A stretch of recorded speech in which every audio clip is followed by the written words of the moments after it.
આપ જોઈ રહ્યા છો સંદેશ ન્યૂઝ। તમામ મહત્વપૂર્ણ સમાચારો સાથે હું છું અંકિત। મહત્વપૂર્ણ સમાચારથી બુલેટિનની શરૂઆત કરીએ। સુરતમાં ભાજપના નગરસેવક દંપતી પર હુમલો થયો છે। નગરસેવક મહેન્દ્ર દેસાઈ સામે મારામારીનો આક્ષેપ કરવામાં આવ્યો છે। ધારાસભ્ય કાંતિ બલરની ઓફિસમાં હુમલાની ઘટના સામે આવી। મહિલા નગરસેવક અને પતિને ગંભીર ઈજા પહોંચી છે। હુમલો થયો ત્યારે ધારાસભ્ય તમાશો જોતા હતા તેવું નગરસેવકનું કહેવું છે। ધારાસભ્યએ અમને છોડાવ્યા પણ નહીં તેવું તેમણે કહ્યું છે। ભાજપ પ્રદેશ અધ્યક્ષને આ મામલે ફરિયાદ કરી છે। મારામારી શા માટે થઈ તેનો ખુલાસો હજી નથી થયો, પરંતુ ભાજપના નગરસેવક દંપતી પર હુમલાનો મામલો સામે આવ્યો છે અને આક્ષેપ એવો કરવામાં આવ્યો છે કે જે નગરસેવક દંપતીને માર મારવામાં આવી રહ્યો હતો તે સમયે ધારાસભ્ય પણ, જે સ્થાનિક ધારાસભ્ય છે તે પણ ત્યાં હાજર હતા। તેમણે પણ તેમને છોડાવ્યા નહીં। વોર્ડ નંબર 5ના મહિલા નગરસેવક છે જયશ્રીબેન વોરા અને તેમના પતિ મનહર વોરા પર હુમલો કરવામાં આવ્યો હતો। વોર્ડ નંબર 5ના જ નગરસેવક અને ટીપી કમિટીના ચેરમેન મહેન્દ્ર દેસાઈ દ્વારા આ હુમલો કરવામાં આવ્યો હતો। ધારાસભ્ય કાંતિ બલરની ઓફિસમાં જ હુમલો કરવામાં આવ્યો।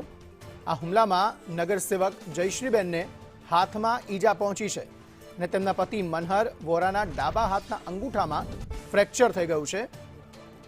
તેમણે કહ્યું કે જ્યારે અમારી પર હુમલો થયો ત્યારે ધારાસભ્ય કાંતિ બલર તે સમયે તમાશો જોતા હતા, વચ્ચે પડીને અમને છોડાવ્યા પણ નહીં। તેમણે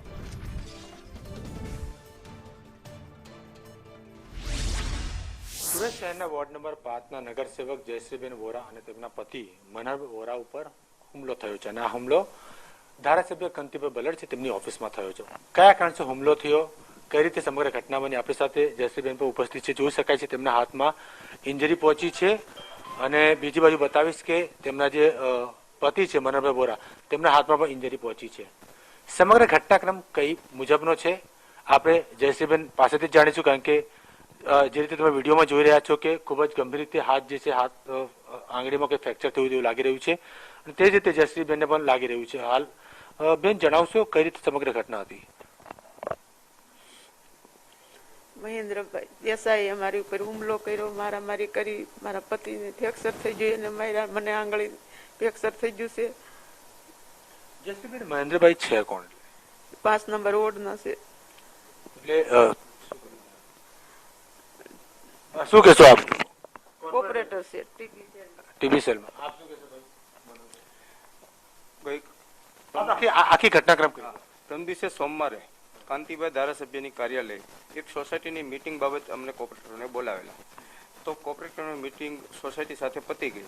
હું સોસાયટીમાં કાંતિભાઈ ધારાસભ્યની કાર્યાલયની બહાર બેઠો હતો। કાંતિભાઈ મને બોલાવેલો ત્યારે મહેન્દ્રભાઈ દેસાઈ વોર્ડ નંબર 5 કોર્પોરેટર અને ટીપી ચેરમેન ભારતીય જનતા પાર્ટીએ હમણાં વિશ્વાસ રાખીને એને ટીપી ચેરમેનનું સ્થાન આપી દીધેલું છે।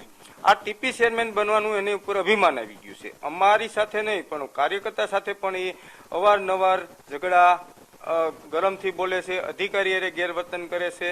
એને અમારા વોર્ડની અંદર અમારા એક કાર્યકર્તા દિલીપ નારોડા એના પટનું મકાનનું અહીંયા ભરથિયાવાડી હાલતું હતું, એ ભરથિયાવાડીનું મકાનનું ડિમોલેશન પૂરેપૂરું કરી નાખ્યું। અમારા કાર્યકર્તા હતા, એના પટેલ હતા, એ કુમાર સાહેબની ત્યાં ગયા ડિમોલેશન ચાલતું હતું। કુમાર સાહેબને કીધું અમારું ડિમોલેશન અટકાવો। કુમાર સાહેબે કીધું મહેન્દ્ર દેસાઈએ અરજી કરેલી છે એને મળો। મહેન્દ્ર અને ઝોનલ અધિકારી મૌલિક રાવે કીધું ભાઈ મહેન્દ્ર દેસાઈએ અરજી કરી છે એને મળો, એને અમને જમીન દોસ્ત કરવાનું કીધું છે। છતાં મહેન્દ્ર દેસાઈ આ લોકો ગયા તો મહેન્દ્ર દેસાઈએ કીધું થૂકેલું પાછું નહીં ખસું, એનું મકાનનું ડિમોલેશન કરી 50 લાખનું નુકસાન કર્યું। જીઆઈડીસીમાં અમારા વિસ્તારના મતદાર હતા ધીરુભાઈ તળાવિયા, એના ક્લાસનો વિદ્યાર્થી હતો, એનું મકાનનું ડિમોલેશન કરાવ્યું।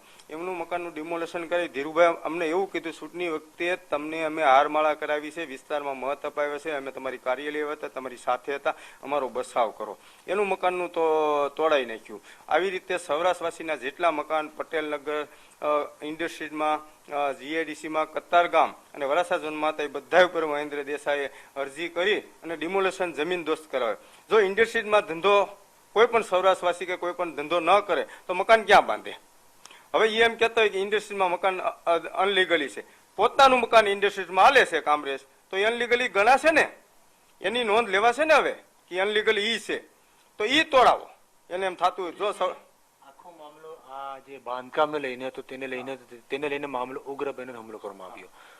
ઈ મામલો ઈ એમ કે અધિકારીને અરજી કરેલી તો મકાન માલિક કે ઝોનલ અધિકારી કહેવાના જ છે. તો એ કે તું મારું નામ લેશ. મેં કીધું મેં તમારું મહેન્દ્રભાઈ નામ લીધું હોય તો મને એક વ્યક્તિ સિંગલ બતાવો કે મનર વોરાએ મહેન્દ્રભાઈ નામ લીધું. કે હું એમ બતાવું તો મારે સંબંધ બગડે. સંબંધ છે નો બગડે, વ્યક્તિ તો સામે હાજર કરવો પડે.